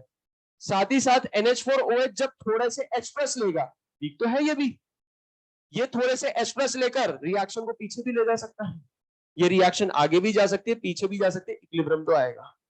ठीक है, अब अगर मैं यहां पर बात करूं तो यहां पर क्या हुआ? हाइड्रोलिसिस हुआ, है ना? इक्विलिब्रियम भी आ रहा है, तो मैं कह सकता हूं यहां पर ये जो इक्विलिब्रियम कांस्टेंट है उसको बोलूंगा Ki, जिसे अपन बोलते हैं आयनाइजेशन कांस्टेंट। पर चूंकि यहां पर सॉल्ट हाइड्रोलिसिस हो रहा है, इसी Ki को मैं KH से रिप्रेजेंट करूंगा, जिसे अपन बोलते हैं हाइड्रोलिसिस कांस्टेंट। क्या बोलते हैं? हाइड्रोलिसिस कांस्टेंट बोलते हैं। ये बात समझ में आ रही है? अब time t is equal to 0 पर मान लो मैंने इसका लिया था C मोलर कंसंट्रेशन। अब अगर C मोलर कंसंट्रेशन लूंगा, स्ट्रॉन्ग इलेक्ट्रोलाइट है तो कैटायन भी C मोलर होगा, एनायन भी C मोलर होगा, तो मैं बोल सकता हूं ये कितना होगा? C, ये 0, ये 0।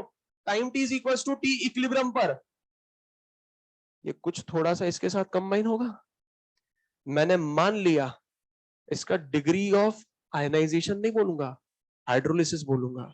डिग्री ऑफ हाइड्रोलिसिस है H, तो खत्म कितना होगा? CH, बचेगा कितना? C माइनस CH, बनेगा कितना? CH, बनेगा कितना? CH। सर वाटर क्यों नहीं ले रहे हो? एक्सेस में है भाई, सॉल्वेंट है। ठीक है, अच्छा, इक्विलिब्रियम कांस्टेंट को क्या बोलते हैं? Ki बोलते हैं। इक्विलिब्रियम कांस्टेंट को क्या बोलेंगे? Ki। और इसी Ki को यहां पर अब मैं बोलूंगा KH, जो कि है हाइड्रोलिसिस कांस्टेंट। हाइड्रोलिसिस कांस्टेंट का फॉर्मूला क्या हो जाएगा? हाइड्रोलिसिस कांस्टेंट का फॉर्मूला हो जाएगा NH4OH into H plus divided by NH4 plus. इसमें किसी को डाउट है तो बोलो, क्लियर है बात? ठीक है, अच्छा, मुझे एक बात बताओ, ये जो हाइड्रोलिसिस कांस्टेंट मैंने लिखा है, ये किसका लिखा है? मैंने NH4 प्लस का लिखा है, क्योंकि हाइड्रोलिसिस कैटायनिक हाइड्रोलिसिस है, उसका लिखा है। ठीक है, नेक्स्ट अगर मैं यहां पर बात करूं, मुझे एक बात बताओ, ये जो NH4 प्लस है, ये एसिड है या बेस है? सुन, ध्यान से सोच के बताना, एसिड है या बेस है? ये आया कहां से होगा? NH4OH से, जो कि बेस है, इसका कॉन्जुगेट है, मतलब कह सकता हूं ये एक एसिड है। और एसिड कैसा है?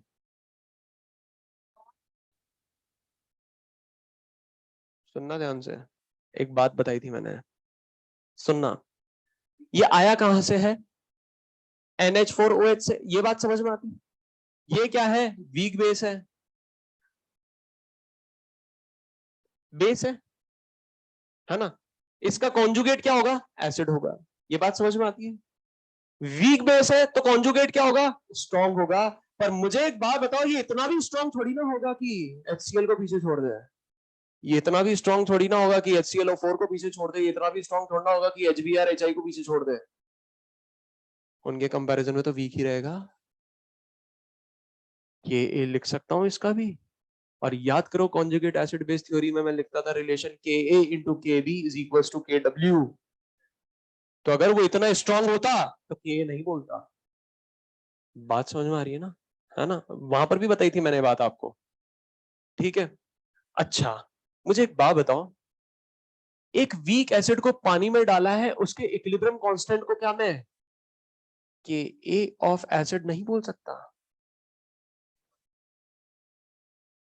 सुनना ध्यान से। CH3COOH वीक है, पानी में डालूंगा, CH3COO माइनस मिलेगा, प्लस H प्लस मिलेगा। अगर इसका इक्विलिब्रियम कांस्टेंट लिखता हूं तो आप क्या बोलते हो, Ka ऑफ एसिटिक एसिड। क्यों? क्योंकि वीक एसिड को पानी में डाला है। तो ऐसे ही अगर मैं वीक एसिड को पानी में डाल रहा हूं तो क्या मैं इसको नहीं बोल सकता Ka ऑफ NH4 प्लस? बोल सकता हूं ना? ये बात समझ में आ रही है ना? अच्छा, मुझे एक बात बताओ, क्या कंटेनर में सिर्फ यही एक रिएक्शन चल रही होगी? क्या कंटेनर में सिर्फ यही एक रिएक्शन चल रही होगी? जब इसको पानी में फेंका था NH4OH बना था और H प्लस मिले थे। मुझे एक बात बताओ, NH4OH ये खुद में भी तो एक वीक इलेक्ट्रोलाइट है। ये खुद भी तो टूटेगा। जैसे यहां पर NH4OH और एसिटिक एसिड टूट रहे थे, तो ये खुद भी तो टूटेगा। और खुद कैसे टूटेगा?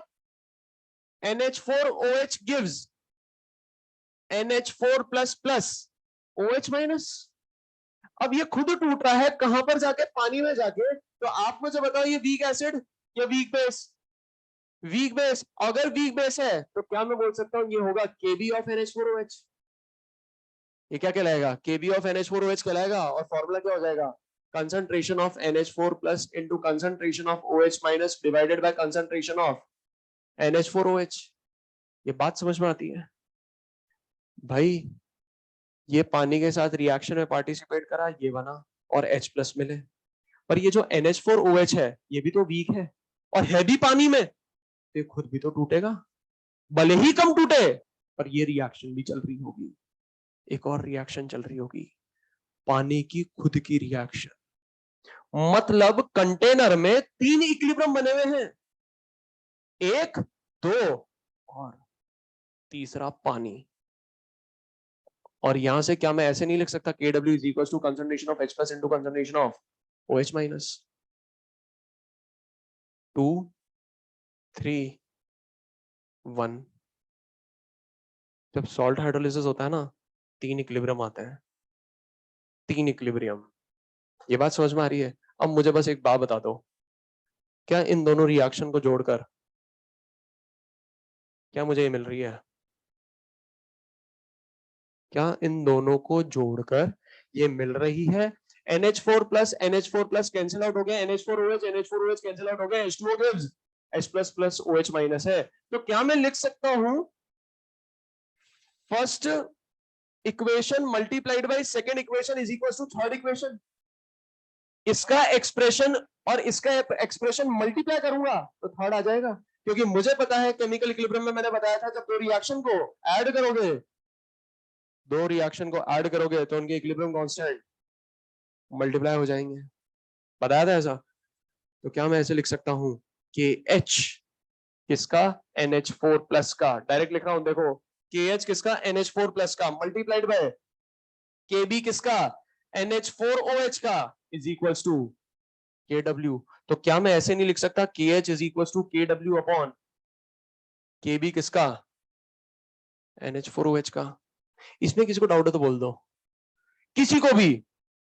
और मैंने गलत नहीं बोला था, KW अपॉन KB और कुछ नहीं KA होता है, conjugate acid base theory.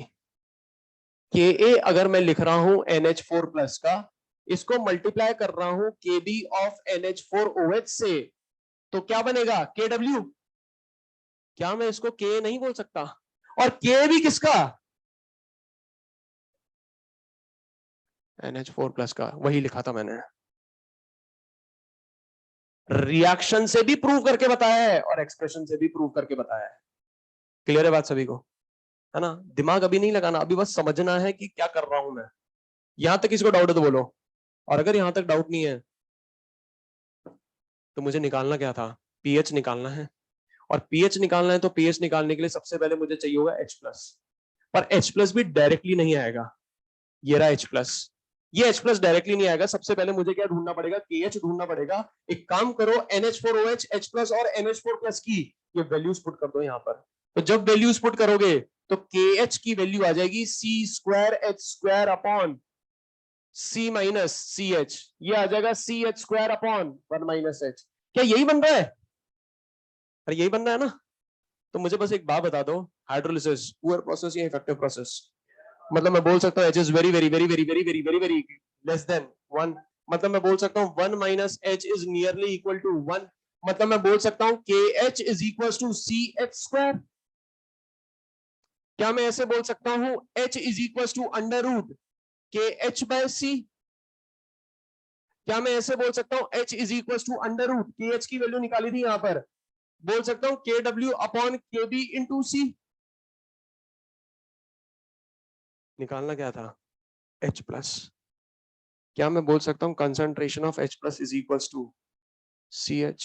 Sir यही क्यों लिया आपने, कंसंट्रेशन ऑफ H प्लस निकालने के लिए यही क्यों लिया? सुनना ध्यान से, 3 इक्वेशन थी मेरे पास, ये तो ले ही नहीं सकता H प्लस निकालने के लिए क्योंकि H प्लस दिखाई नहीं दे रहा। ये अगर ले ली तो मुझे इसकी वैल्यू तो पता है 10 टू द पावर माइनस 14 होती है 25 डिग्री सेल्सियस पर इसकी वैल्यू मुझे नहीं पता है, क्योंकि वाटर बोलता है कि ये लेकर आओ मैं ये दे दूंगा, या ये लेकर आओ मैं ये दे दूंगा, पर कुछ तो लाओ। तो मेरे पास ना तो ये है ना ये है, तो इसको भी मैं यूज नहीं कर सकता। अब इस पे आते हैं। जब इस पर आएंगे तो मुझे पता है H प्लस मुझे दिखाई दे रहा है यहाँ पर, मतलब ये रिएक्शन यूज करनी पड़ेगी, और कोई अब मेरे पास कोई कंडीशन नहीं है, कोई मेरे पास सिचुएशन नहीं है। दोनों रिएक्शन से मैं H प्लस नहीं निकाल सकता। यहाँ पर H प्लस दिख रहा है तो H प्लस किसके बराबर हो गया, CH के बराबर हो गया, और H की वैल्यू मुझे पता है। H की वैल्यू मैंने क्या निकाली, ये रही KW upon KB into C। इसको थोड़ा सा सिंप्लीफाई करके लिखूंगा तो मैं बोल सकता हूँ कंसंट्रेशन ऑफ H प्लस आ जाएगा under root KW into C divided by KB। और एक बार H प्लस आ गया तो पीएच आ जाएगा, दोनों तरफ माइनस लॉग लो, minus log of H plus is equal to minus log 1/2 आगे ले लूंगा तो ये हो जाएगा KW into C divided by KB। इसको क्या मैं ऐसे लिख सकता हूँ, सुनना ध्यान से, इसको मैं लिख रहा हूँ -1/2 log KW minus 1/2 log C minus of -1/2 log KB। ये समझ में आया क्या लिखा है? ये जब ऊपर जाएगा तो पावर में माइनस माइनस माइनस आगे आ जाएगा, मैंने दो अलग अलग माइनस करके लिखे हैं, है ना? अब सुनना ध्यान से, minus log KW PKW divided by 2 minus minus log KB, minus log KB क्या हो जाएगा, PKB डिवाइडेड बाय 2, बाहर क्या है माइनस, तो ये हो जाएगा minus PKB divided by 2 minus half log C minus log H plus, और कुछ नहीं PH है। 1 2 3 4 5 6 6 फॉर्मूले याद करना है, ये याद करना है, बिल्कुल याद करना है। अब सुनो ध्यान से, सिर्फ एक फॉर्मूला याद करा रहा हूं आज। मुझे तो बस एक बात बताओ, सिंपल सी बात बताना, H का मतलब समझ में आ गया? H और कुछ नहीं, वो अल्फा ही है जो अपन वहां यूज करते थे। अल्फा यहां पर नहीं बोल सकते। अल्फा यहां क्यों नहीं बोल सकते, क्योंकि यहां पर क्या हो रहा है, पानी के साथ रिएक्शन हो रही है, हाइड्रोलिसिस हो रहा है। वहां पर KI बोलते थे, यहां पर क्या बोलेंगे, KH बोलेंगे। ठीक है, KH यहां पर क्या है, हाइड्रोलिसिस कांस्टेंट। अब मुझे तो बस एक बात बताओ, जब भी हाइड्रोलिसिस की बात करेंगे तो पीएच की बात करेंगे, डिग्री ऑफ हाइड्रोलिसिस की बात करेंगे तो एच की बात करेंगे। मुझे एक बात बताओ, ये जो हाइड्रोलिसिस होता है ये कहां पर होता है, पानी में। अच्छा, हाइड्रोलिसिस करता कौन है, स्ट्रॉन्ग या वीक? कौन करता है, वीक करता है हाइड्रोलिसिस। कहाँ होता है? पानी में होता है। करता कौन है? वीक करता है। वीक कौन था यहाँ पर? बेस। मतलब हाइड्रोलिसिस कहाँ होता है? पानी में होता है। पानी में करता कौन है? स्ट्रॉन्ग या वीक? वीक करता है। के भी आ गया। ये बात समझ में आ रही है? क्लियर है? ये तो पता है K is equals to C alpha square, वही है KH is equals to C H square.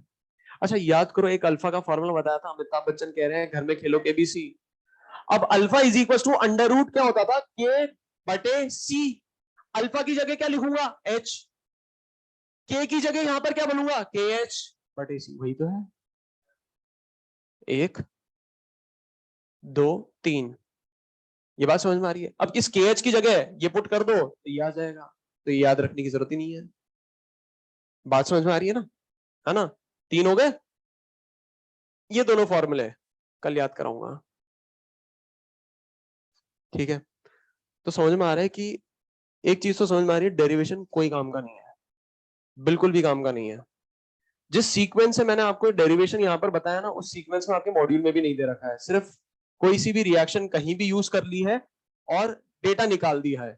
मैंने यहां पर आपको बताया है कि मैंने H प्लस की रिएक्शन, H प्लस की वैल्यू निकालने के लिए कौन सी रिएक्शन सेलेक्ट करी। ये नहीं कर सकता था, ये नहीं कर सकता था, ये करनी पड़ी। कितने इक्विलिब्रियम चल रहे हैं? 3 इक्विलिब्रियम चल रहे हैं।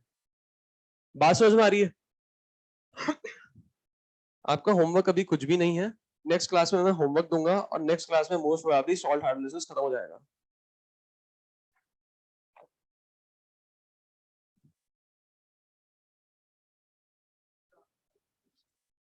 Thank you.